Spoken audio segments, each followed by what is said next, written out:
ડીસામાં મસાલાની દુકાનમાંથી 15 કટ્ટા ધાણાની ચોરી। જે મામલે ડીસા શહેર દક્ષિણ પોલીસે ગણતરીના જ કલાકોમાં ચોરી કરનાર 2 શખ્સોની અટકાયત કરી જેલના હવાલે કર્યા છે।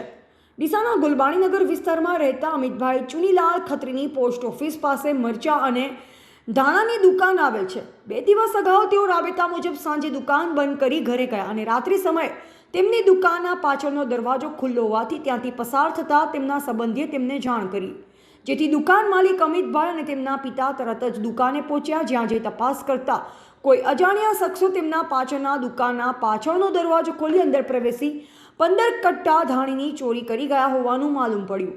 જે બાબતે તેમણે તુરંત જ ડીસા દક્ષિણ પોલીસ મથકે ફરિયાદ કરી હતી।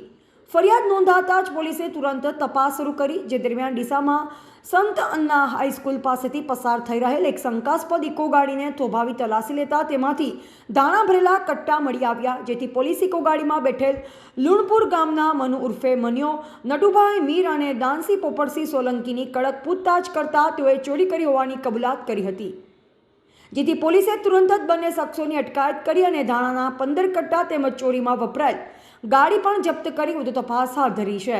અહેવાલ અમૃત માળી, સંબંધ ભારત ન્યૂઝ, ડીસા।